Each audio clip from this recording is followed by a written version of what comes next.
Hello and welcome. Today we're going to do the second part of Matthew chapter 15, and this is the evidence of the kingdom of God. And we've looked at previously in Matthew kind of how Jesus says the kingdom of heaven is like this or like that, and then we see the kingdom of heaven breaking out in Jesus and around him, and these are some great examples of that. So first of all, you've got the Canaanite woman, which is a bit of a strange story of a woman who comes to Jesus for healing for her daughter. But Jesus says, I haven't come for you, I've come for the lost house of Israel.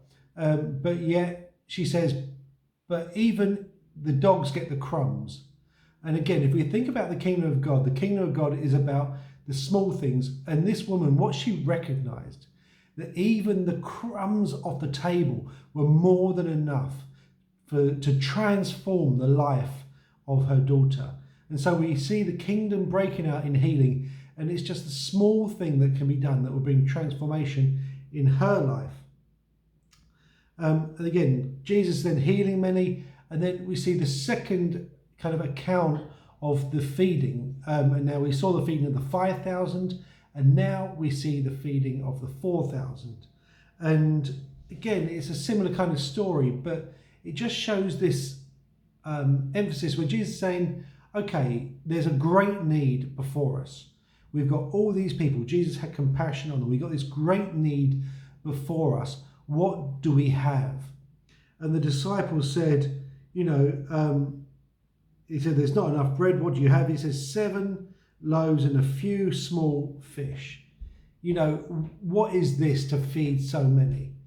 And my encouragement is, so often we're in this position where we think, what have I got?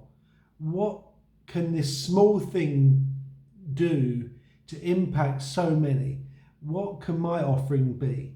And so this is the story of the kingdom. This is the explosion of the kingdom, where it's the small thing, it's the crumb off the table, it's the few loaves and fish that can feed thousands. And so God has put something in your hand today. God has put a word in your mouth that if you don't hold on to it and withhold it, but actually you give it in faith, then it can feed thousands. It can bring transformation, because this is the kingdom of God. This is the kingdom of heaven that needs to break out on earth. And it happens when we take the small thing and give it to God. Then he will multiply it and bring blessing to many through it.